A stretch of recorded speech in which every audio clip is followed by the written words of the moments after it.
So welcome to our moderator training for Amazing Faith's Dinner Dialogues. I thank you all for being here. If you have questions, I do encourage you to wait to the end unless it's really pressing. And this is what I'm going to be reading from and skimming over is something that you will receive beforehand to go over again. But an overview is people of all faiths and no faiths and all spiritualities and philosophies gather in small groups, and actually are a large group, but then we break them into small groups at a house of worship and participated in a moderated discussion that brings you in as a moderator using a proven model, invoking deep exchanges about lived experiences and the role of faith and spirituality in their specific lives. Dialogue cards, which containing thought-provoking questions about the broad themes present in nearly all faith traditions and worldviews, encourage dialogue and exploration where participants learn about the beliefs and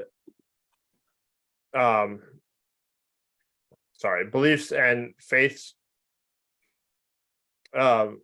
and traditions within the atmosphere of respect and understanding, and are empowered to stand as witnesses for tolerance using appreciative inquiry. Guests respond in turn by simply listening to each response without interrupting, questioning, or commenting. Us New Yorkers have a hard time with that. Anyways, I'm just making fun of myself. The moderator helps along this process. So the skills, which I'm sure all of you have if you've been willing to, you've heard some about this, and traits required for moderating is a willingness to be a leader in a public event, ability to manage groups of people, their energies and personalities, ability to remain calm in situations where tension may arise, which I have heard doesn't happen that often, but it might, adaptability to change circumstances in the moment, willingness to facilitate and not participate. Now that's sort of the hard part sometimes, because and why sometimes some people want to do it first before they moderate. Sensitivity in areas of religion, faith, and spirituality, and open and welcoming presence, a sense of excitement and energy about dialogue process, which honestly is probably the most important part of this whole thing.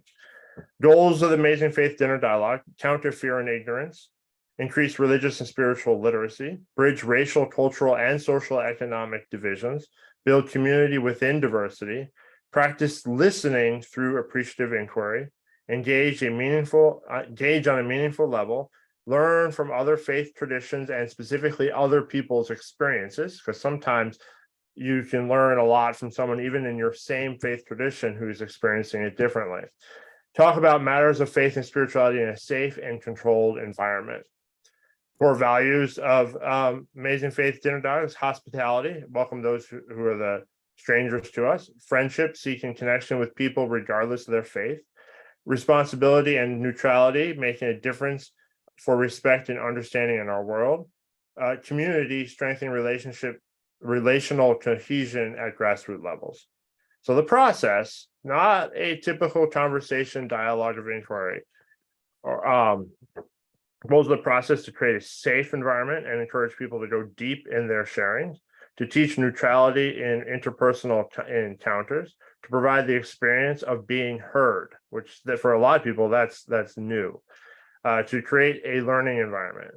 So appreciative inquiry is a specific kind of guided conversation in which people are asked to answer questions in ways that leads to listening and appreciating, rather than agreeing or disagreeing. And I think that's, it's not just the disagreeing, it's also not even the agreeing, liking or not liking what someone says, or comparing or contrasting what's being said to one's own personal experience, or also just listening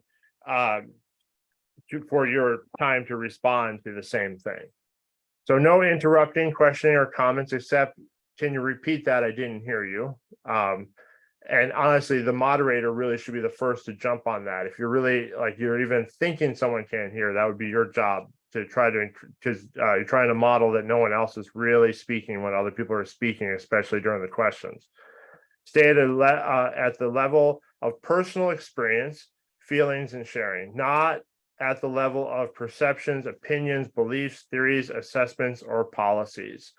Again, personal experience. And so that's the time where a moderator might have to go and say, oh, that sounds like you're talking about, you're generalizing your own faith and such. I really like to hear your personal experience. So the question cards, which we'll get back to at times too, do not seek facts and opinions so much as examples, stories, and metaphors from people's lives in a way that points to generative and joyful moments illustrating vitality, life, and possibility.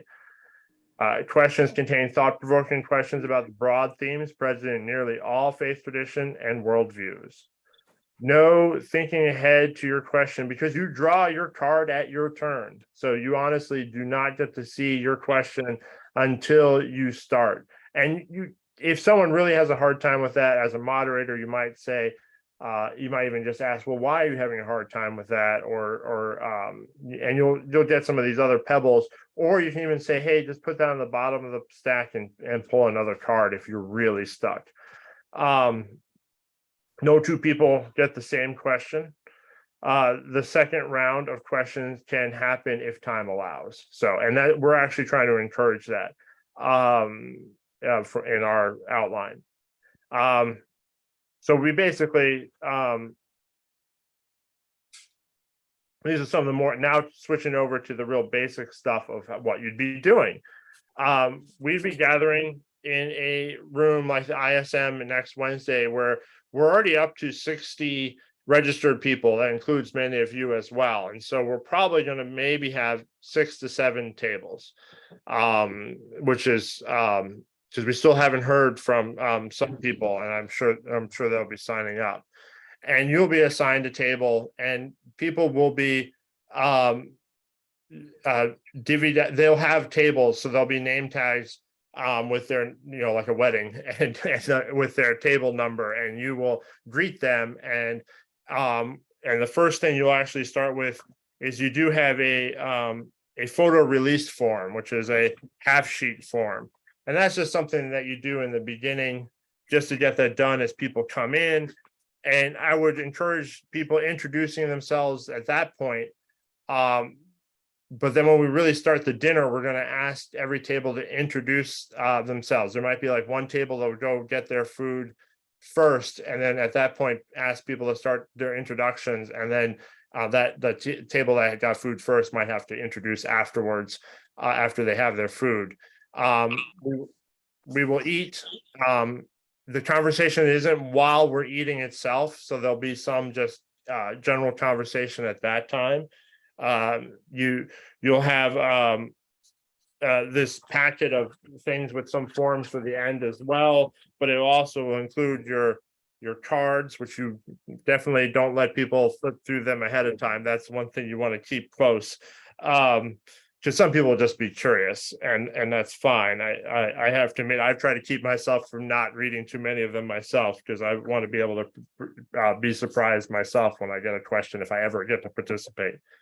But you'll also have a sheet with the core values and a real quick thing on appreciative listening and goals of appreciative listening. And that's the things you might start a conversation with some of your table at that time during dinner, especially for people who are totally new. And a lot of times I have been seeing there's a good number of people who have experienced this before, which will be helpful for you moderators as well. That they'll help be able to do that. Then after dinner should take about 45 minutes. There's a moderator outline. I know this is probably backwards on you. And then you'll start your first dialogue card, and you can split it once or something like that to make sure people know it's random and you didn't set them up.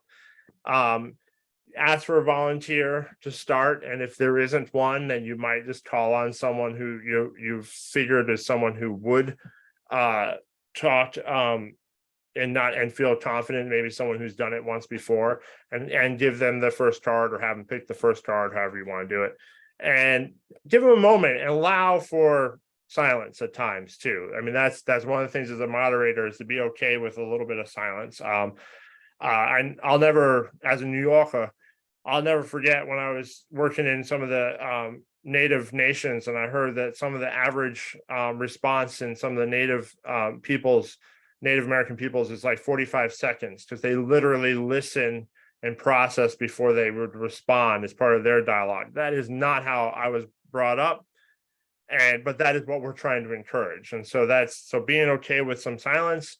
If someone's having a hard time with a question, you might ask like like, how do you think, why are you struggling with that question? And that sometimes helps them because they can start with why they're having a problem with the question, and then they'll get into the question or something of that sort. You'll have your own different ways. Again, the main thing that you really should be interrupting with is if they're going off on something that's just either proselytizing or political or not personal, you might try to bring them back. And if you really don't think they can hear. And so the first dialogue card, we're suggesting like 30 to 40 minutes. And you're going to have to be the timer too, but we're not telling you it might be. JC, if I just might interrupt there, because you misspoke. You said the first dialogue card, actually the first round of questions, everybody draws their own dialogue. Right. So please go ahead. Yes. The first card that one takes, but each person takes their own card, will last 30 to 40 minutes. And you have to just be, we'll be often in one room or multiple tables in one or two rooms, so we can help you with the timing. And, but you have to, if your table is a table of 8 and one table is a table of 9, you're going to have to just sort of like figure out approximately how long 30 to 40 minutes is. And if it's like 4 minutes a person or 5 minutes a person, and if someone only takes 2.5 minutes, you can maybe give some people more time. And if you give more people a little bit more time the first round, you might encourage the people who took less time in the second dialogue card discussion to take more time, or to go first at least, so that they have a possibility of more time. So basically the night is that, after the food service, doing the first discussion with a separate card for each person, their first card, for 30 or 40 minutes. And then we'll take a break for your table 5-10 minutes, because people might need to go to the bathroom, or they need to get a cup of coffee or another a dessert or something. And then a second dialogue card will be drawn by each person, and we're suggesting about 20 to 30 minutes for that one. So a little bit less time, but not, basically still 30 minutes, but on the trying to finish this up in like 2.5 hours rather than 3.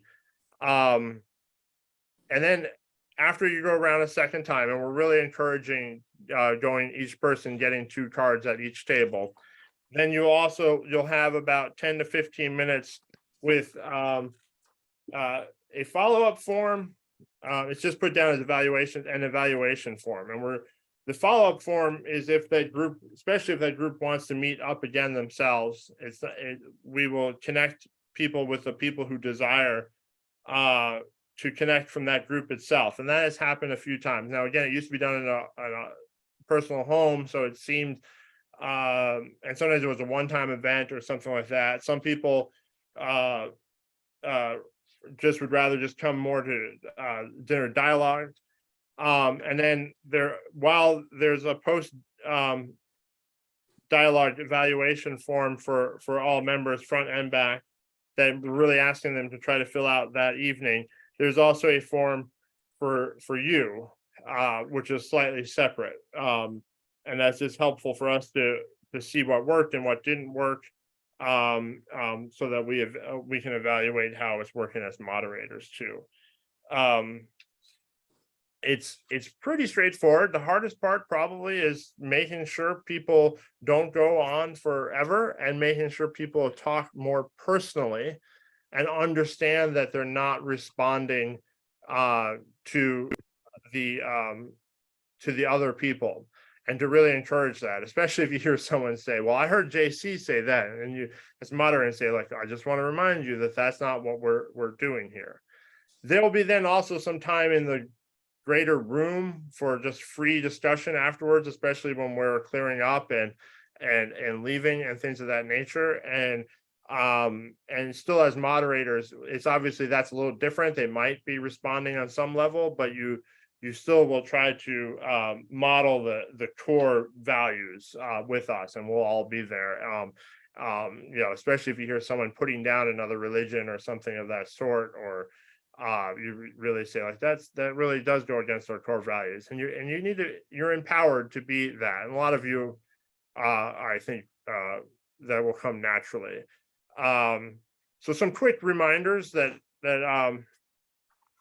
just before I open you up to questions, because I really want to try to keep this short. This is an appreciative listening exercise that encourages people to go deep in their personal sharing with safe, respectful environment. Should not lead to others in the group agreeing or disagreeing, liking or not liking, or comparing or contrasting. The question cards generally ask people to share their lived experiences rather than the teachings of their faith and their political opinions. And I think that's important. And that's one that you might turn to and say, like, we're really looking for your lived experience. I mean, to be honest, you could have a table of all the same denomination, and they should have like unique answers. Of course, we're going to try to have diversity of faith at every table. While someone is answering one of the prepared question, no one can interrupt with a question, comment, or correction. And that's why you also should be the quick to say, oh, I can't hear you, to try to keep others saying that. The only, and you know, and that's the only appropriate interruption, and it really should come from you as a moderator.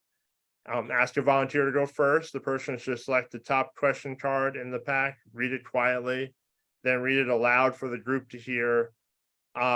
They can speak for up to the amount of time. It says here 5 minutes, but it really is based on your schedule and how things are going that night. And I want you to be adaptive, and honestly, if you're calling time, do let them wrap up. Don't, you know, there's no ding. We have a little bit of middle room, of course.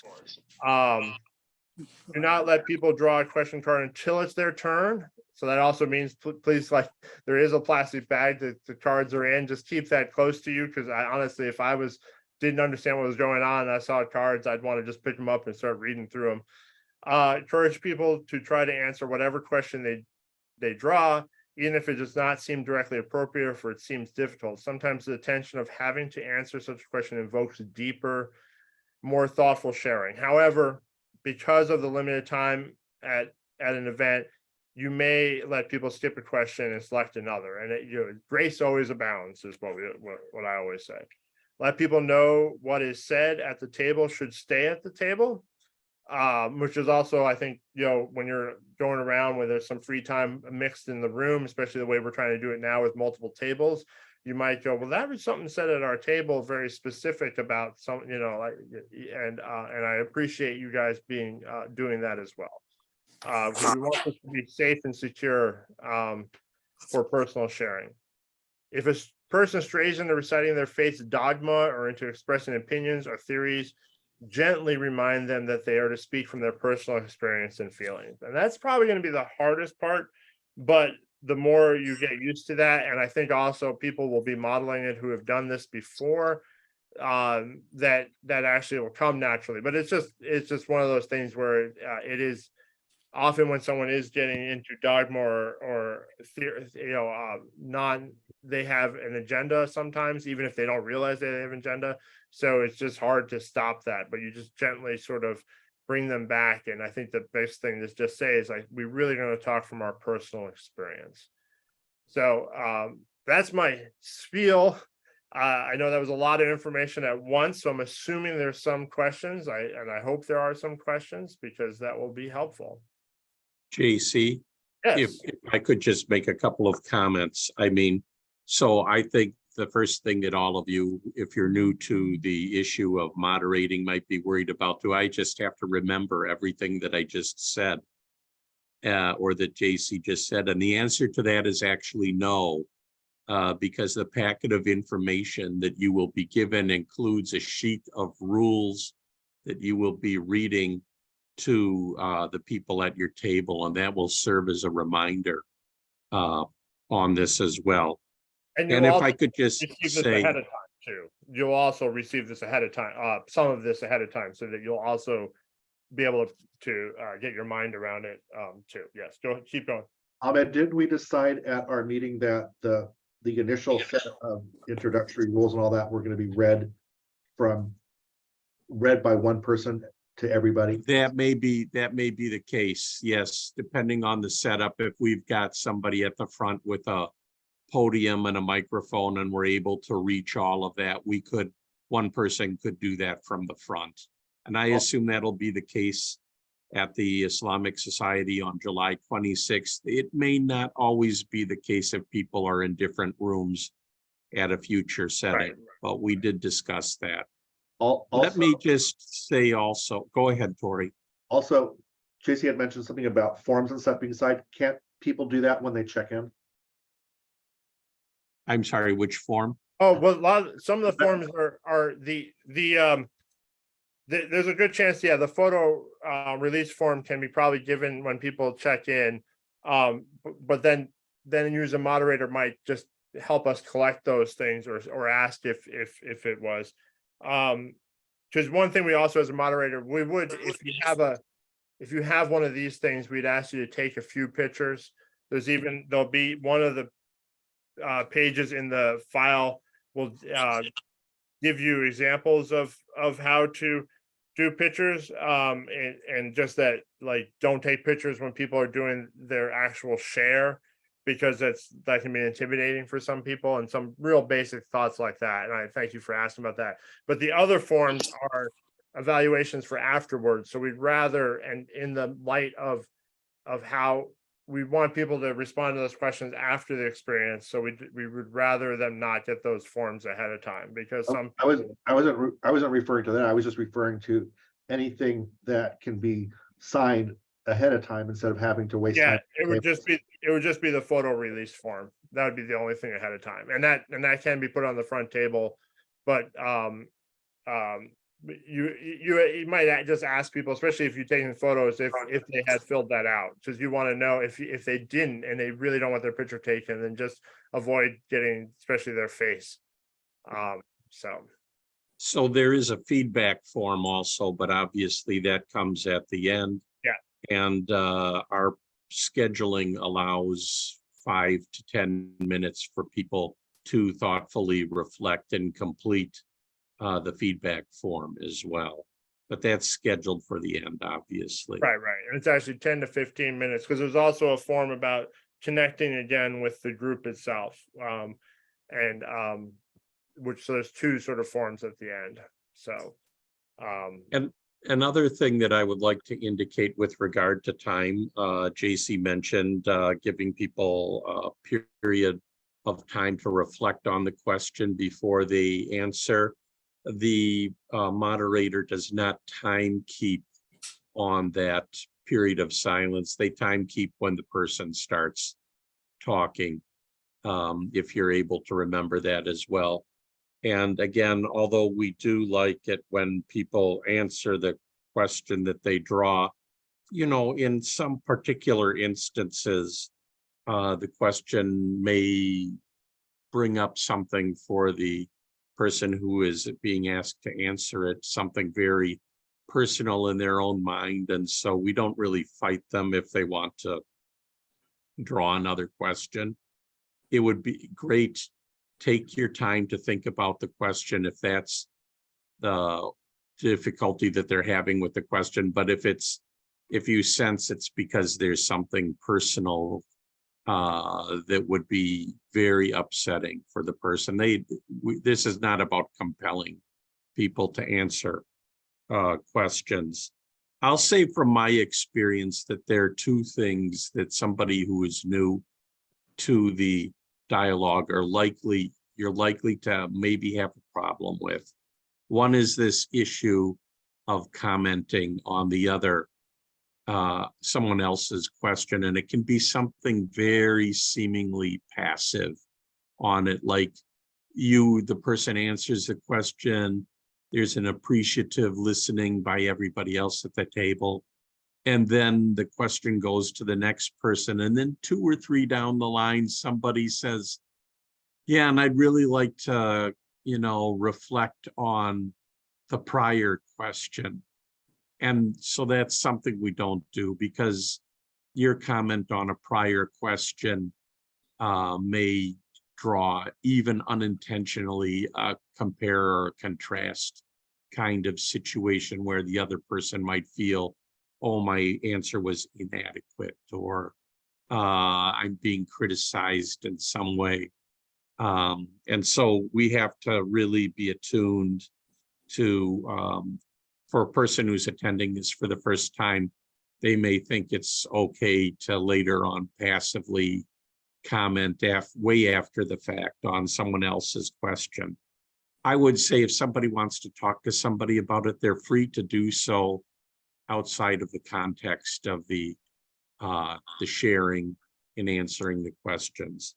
And I think that the other thing, and I think JC has emphasized this enough, but the other thing that you see with the first-time participant is they actually may not be sharing from a personal perspective. And so it's not about, you have to realize sometimes though that they may get around to the personal answer, even if they start from a religious perspective, because, it can combine in an answer and in person. Somebody might say, oh, was there a time when you had difficulty doing something at work because of your beliefs or something like that? And the person might start out with something saying, well, my understanding in my faith tradition is that we're not supposed to deal with X, Y, and Z. And so when this came up, so in other words, there's a little leeway here while trying to recognize that people should not be delivering mini lectures on a religious topic. They should tie it back into their faith understanding. And that's all I would add to that. And I'd also add in the introduction, you might ask how they would describe their faith or faith tradition, as well as their name, because as in the introduction before dinner or like early dinner, just so that people have some idea of where they're coming from. Not that they represent, I mean, you, as Myra said, not that we represent our faiths 100%, but it is good for us to have that inkling. Another little thing too is I know when Habitat is going to be a host, there's a very good chance we might also have specific questions related around housing for at least the first round or something. That would, they still be unique for each person, but they might include some things that have to do with and there might be other times where we might do something with either environmental or something too. So the questions, not always just these 32. These are the main basic questions, which is what we're going to start with at ISM.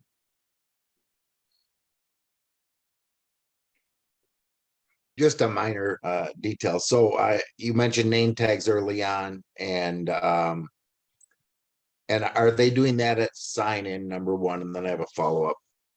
Yeah, we're gonna have them do name tags as sign in. I might even have the name tags printed with the number on it. It matters if I have all the names by the time we need to make the tables. This one might be different. I might have it because and I want to make it the same for everyone.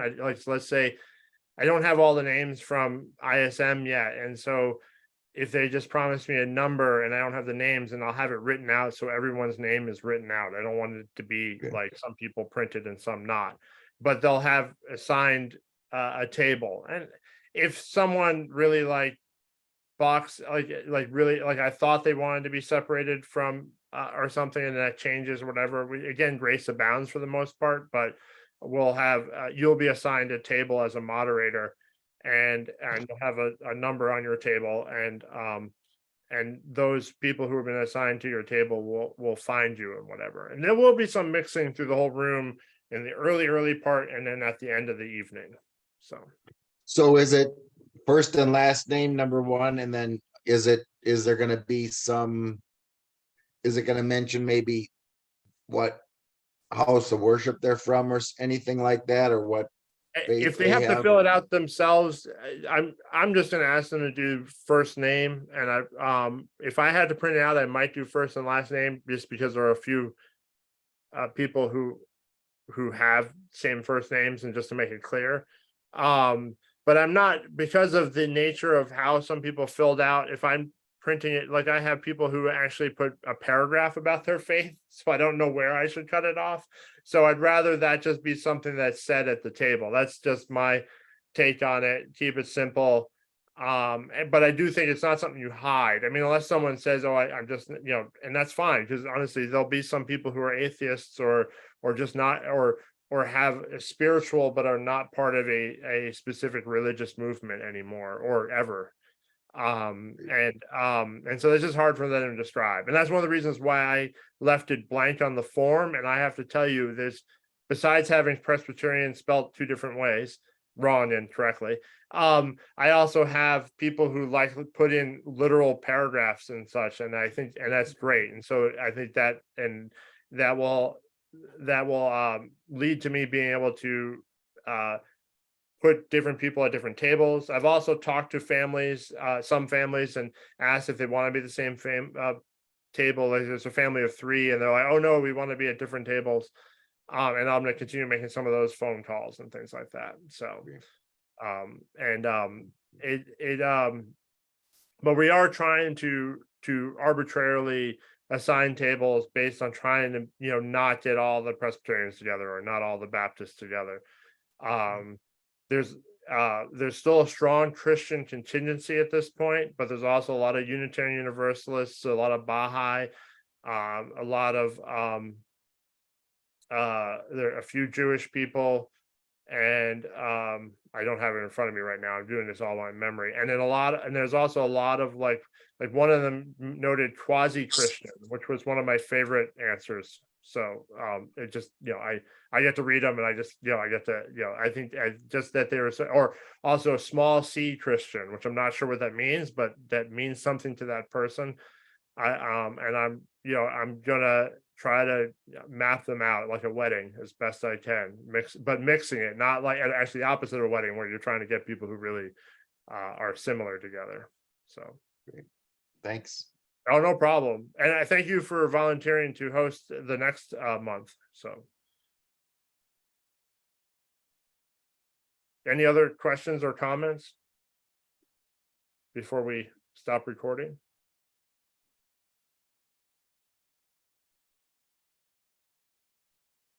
I have a, who has moderated in the past? Jackie and Dan have.